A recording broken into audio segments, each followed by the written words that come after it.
Welcome to the second episode of Off the Bench with RGT. Firstly, I'd like to thank everyone for all the love that you gave me after my debut episode. It means a lot to me and motivates me to go out there and create more content on sports. So let's move on to today's discussion. Today's discussion will be on who should make the India 2020 World Cup squad, which is due to happen in the West Indies and America in about a month's time. First things first, I want to lay it out there that the entire India squad should not be based on performance in the IPL.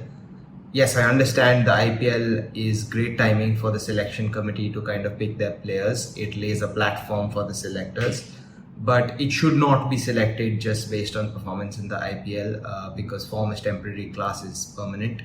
There are a lot of players who have performed for India over the years, have pedigree of performing, played pressure matches for India in the past, and I'm confident they will do the same in the future.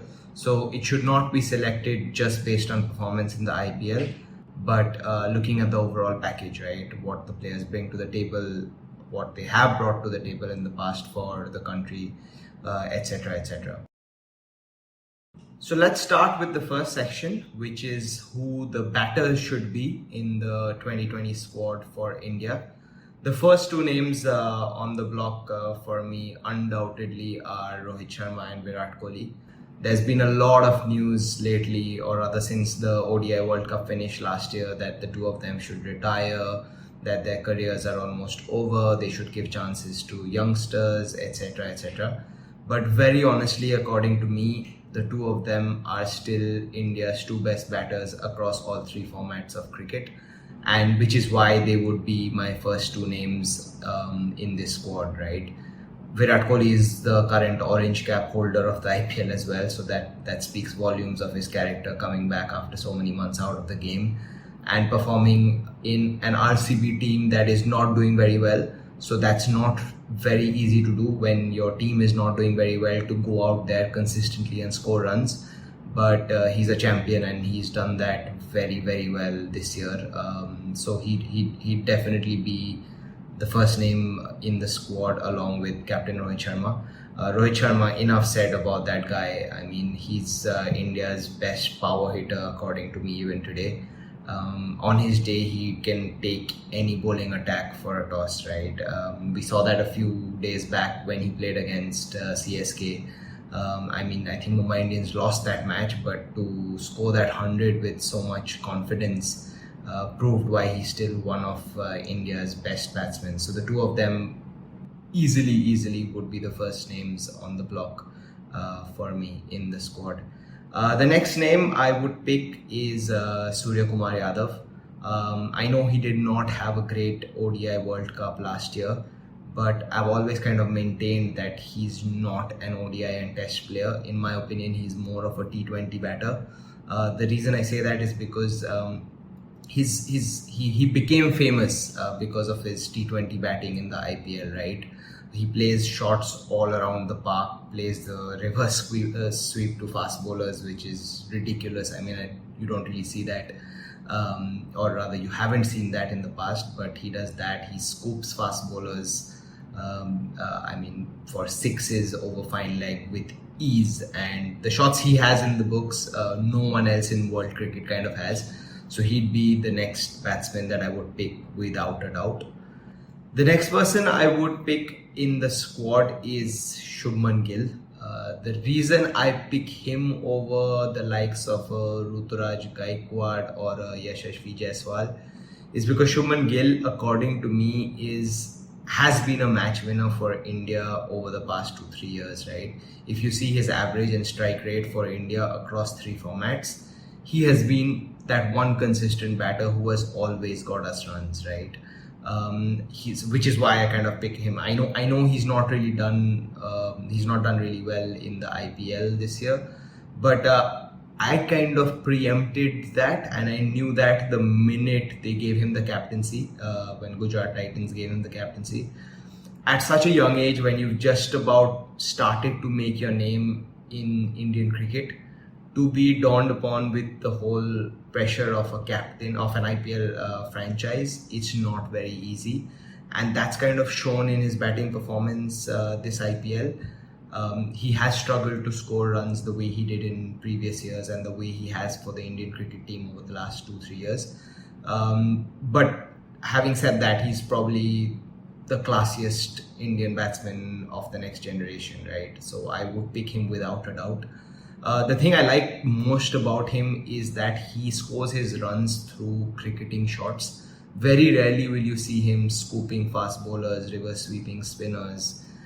He always hits proper cricketing shots, times the ball superbly, and gets his runs like that, right? Which is why I definitely think he's someone who should be in the squad. Whether he should be in the first 11 or not, that we'll come to a little later. But according to me, he should be in that squad for sure. The next batsman I would pick in the squad is Rinku Singh.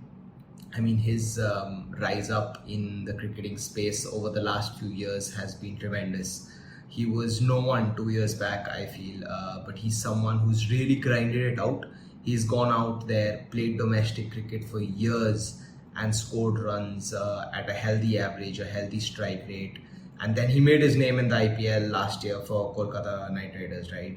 KKR did not have a very successful season last year, but he was that one standout player that everyone was talking about, right? Whether the commentators, the analysts, the journalists, everyone was talking about Rinku Singh. And it's not just because of that one innings he played against the Gujarat Titans where he hit Yash Dayal and made KKR win the match, right? But it's his consistent performance. It was his consistent performance throughout the course of last year's IPL, which kind of led him to getting his first cap for the Indian 2020 squad last year. I think he made his debut in Ireland, if I'm not wrong, last summer, and then represented the country a couple of more times in the 2020 format, right?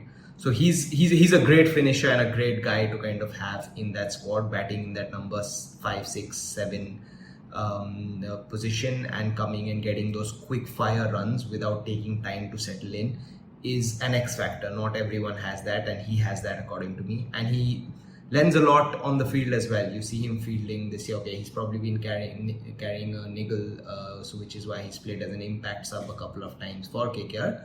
But when he's on the field, he gives his 100%, right?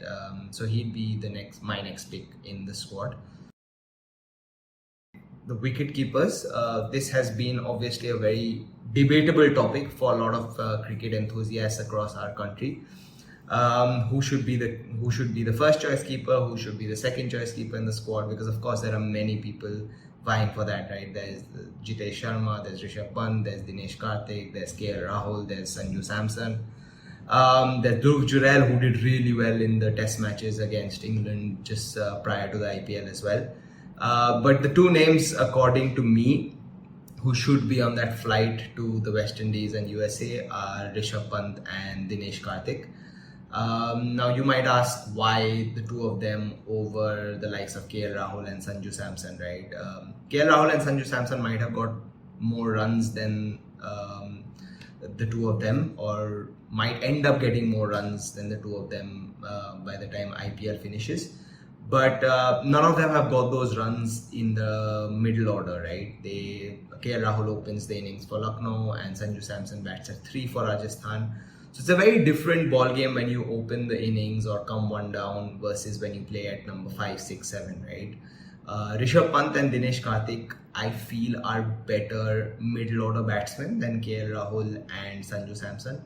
Unfortunately, Sanju Samson, whenever he's played for India, he's not really got a chance at the top of the order. He's always had to bat at 5, 6, and he's not really done well when he's batted in that position, right, or rather in those positions. So Rishabh Pant and Dinesh Karthik are better finishers according to me, which is why I would pick them. DK has something just happens to him before every World Cup selection, right? I mean, he was outstanding when he got picked for the 2019 World Cup in England. That was the ODI World Cup, of course, but he got picked for that. Then I know he had a great IPL year, which led to his selection in the 2020 World Cup a couple of years back in Australia. He got picked for that as well. And now here we are again, right? The World Cup is looming in just over 6 weeks, and he's been tremendous in the RCB team. I think The two players that have really stood out for the struggling RCB team this year have been Virat Kohli and Dinesh Karthik. They have had their back. I mean, the team has had their back against the wall, but the way Dinesh Karthik has played in each and every game, right? Whether batting first or batting second, he has always fought really hard for the team and scored runs. So they would be my two choices for the wicket-keeper position. Moving to the next section, which is the all-rounders. I have picked 3 all-rounders in the squad, in my squad rather, and I'll take you through all of them and my reasoning for picking them. So the first name is Ravi Jadeja. I mean, enough said about that guy, right? He proves himself time and again, or for CSK, for India. He's done it always, right? His 4 overs in hot, sunny, slow conditions in some of the West Indies pitches can be very, very crucial, and he gets through his overs so fast, right? That is always a benefit. He barely gives time to the batsman to kind of settle or anything like that. So his 4 overs during the middle overs of the match will be very, very crucial according to me, and his fielding and batting are great benefits to have as well. He saves his team a couple of runs every match with those dives and those catches that he takes. So he's probably the world's best fielder, right? So you'd have him for that reason as well. And he always chips in with the bat lower down the order as well. He gets your 30-40 very quickly, and if you need a left-hand right-hand combination, if you lose a few quick wickets, he's a perfect person to even push up the order and push him at 4 or 5 at times in case needed, depending on the situation. I think India did that very smartly in the test series against England, where I think they had 6 right-handers playing, so they pushed Jadeja to number 5, and that helped. I think he got an 80 odd or 100 if I'm not wrong. So he'd be the first name in the all-rounder list. The next person I would pick is Shivam Dube.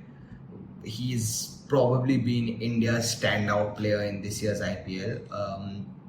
He's not really got a settled chance in any of the franchises previously in IPL. I think he moved around a couple of franchises. I think he was in RCB, he was in Rajasthan Royals. Then finally, I think he moved to CSK, where he's been settled, right? He's been given the number 4 spot in the batting order, and they believed in him. Chennai have trusted him, believed in him. No matter what the situation, Shivam Dube bats at 4 or 5, and that has really helped him. I think he's someone who lacked that confidence and security a couple of years back, but he's got that with a franchise like CSK. Dhoni said it a couple of years back that we're going to back him no matter what, and they've done that. They've stuck to their word, and he's proving his mettle, right? When he hits the ball, there's no point looking at it. It's definitely out of the park, right? You see that. He is very good against spinners. I think him and Heinrich Klaasen are probably, in today's day and age, the best players of spin, I would say, in the world. He has no fear, right? He goes for the shot, whether it's a slow ball, fast ball, and even if it's a slow ball, the sheer power he gets behind the shot, it's kind of gone for a 6 for sure. And let's not discount his bowling as well. I know he's not got much of a chance for CSK to bowl, but he has a very, very good slower delivery. He is a medium pacer, short run up, but his slower deliveries can be very handy in some of the slow pitches in the Caribbean. The next name I would pick is, I know it's been out in the media, a lot of people talking about whether Hardik Pandya should be picked, should not be picked. But yeah, I'd like to say that I would pick him. The reason I would pick him is because having a fast bowling all-rounder in your World Cup squad is always a benefit. Yes, he's not been in the best of forms. I completely agree. He's not been great for Mumbai Indians this year. But that could also be because of all the noise around him and the franchise leading up to the IPL, right? He got the captaincy from Rohit Sharma for Mumbai Indians. There was a lot of noise around that. There was a lot of pressure on him, which could be one of the reasons for his relatively poor performance in this year's IPL. But he's, at the end of the day, a match winner, right? He is he always gets you those runs lower down the order. His 4 overs can be crucial if there are some fast pitches that the teams encounter in the West Indies.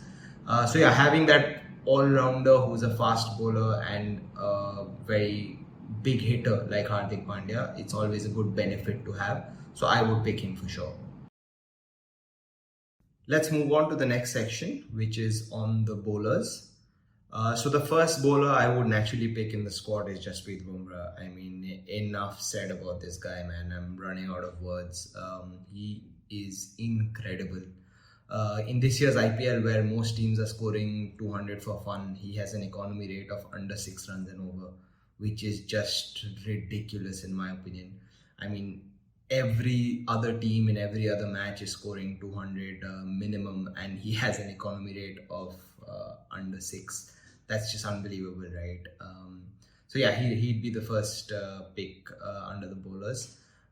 His 2 overs at the beginning of the innings with the new ball, when he can kind of swing it both ways, will be very, very crucial, I feel.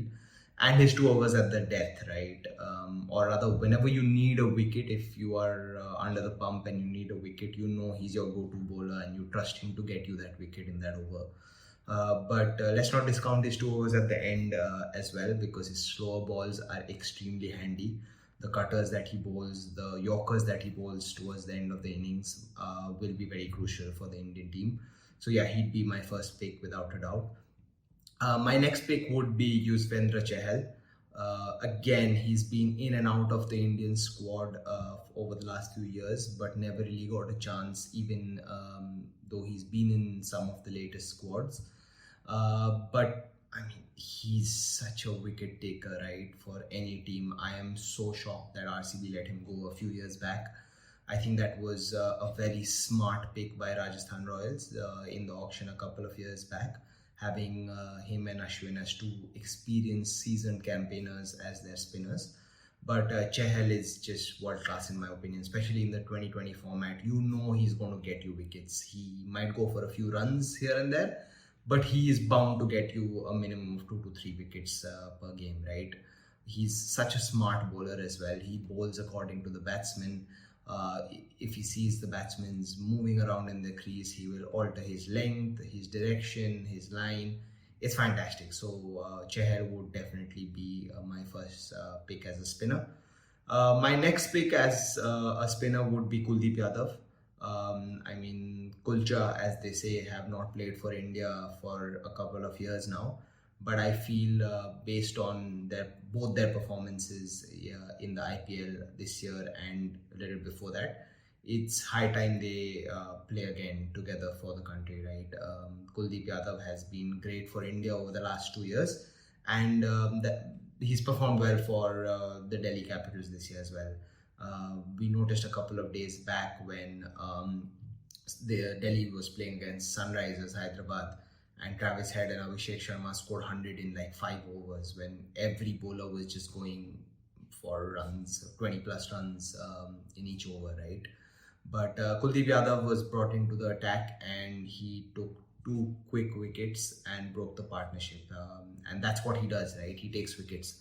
Again, he's someone who might go for runs here and there, but he'll get you that breakthrough and break a partnership that is booming, for example, right? So he'd be my next pick in the bowler segment. After that, I would pick Arshdeep Singh. The reason I would say I'd pick Arshdeep Singh is because he's time and again performed for India, especially in the 2020 format. We saw it in the World Cup in Australia a couple of years back as well. His 2 overs at the beginning of the innings, he swings it brilliantly both ways as well, right? And not many bowlers have that luxury to swing the ball both ways. He does that very well, and his 2 overs at the death, again, similar to Bumrah, he nails those Yorkers, he bowls those slow balls, he bowls according to the batsman's position. So he's someone who I would pick definitely in the 2020 squad. And the last bowler I would pick is Mohammad Siraj. Again, he's not had a great IPL.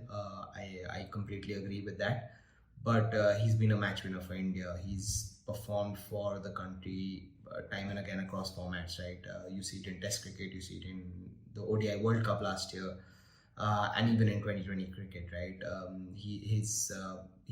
According to me, he's a power play bowler.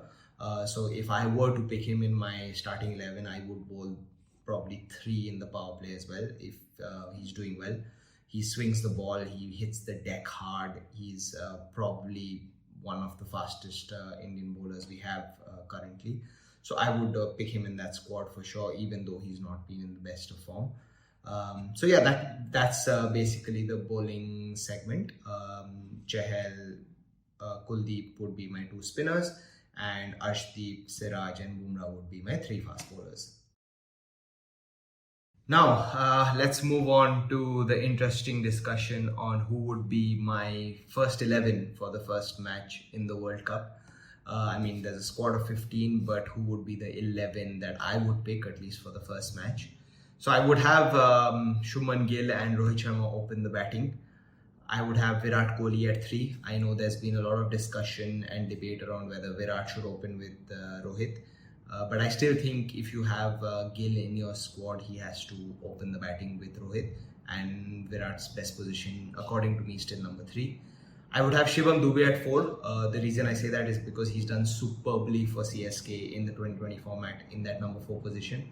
And also to have that left-hand, right-hand combination, right? Your top 3 batsmen are right-handers. So just to kind of change it up and have Dube in at number 4 could be a benefit. I would have Sky at 5 and Rishabh Pant at 6. Again, to just mix it up with the right-hand, left-hand combination. At number 7, I would have either Ravi Jadeja or Hardik Pandya, depending on the conditions. So if you see it's overcast conditions, you expect something to happen for the fast bowlers, I would probably play Hardik Pandya. Or if the pitch has a lot of grass on it, I would again probably play Hardik Pandya. But if you see there's a dry pitch, sunny conditions, you probably go with Ravi Jadeja as your all-rounder for that match. At number 8, I would have Kuldeep Yadav. For reasons mentioned earlier, he is a wicket taker. He's a bowler you can always go to break a partnership, etc. At 9, I would have Jasprit Bumrah. At 10, I would have Arshdeep Singh. And at 11, I would have used Chahal. Chahal is a wicket taker. He will always break a partnership. He will always take wickets for you. Might go for a few runs, but in the middle overs when you need to break a partnership and take wickets, he's your go-to man. So yes, that was that. That is my Indian squad for the 2020 World Cup in the West Indies and America in a couple of weeks' time. Hope you enjoyed the episode, and I will be back with more super soon.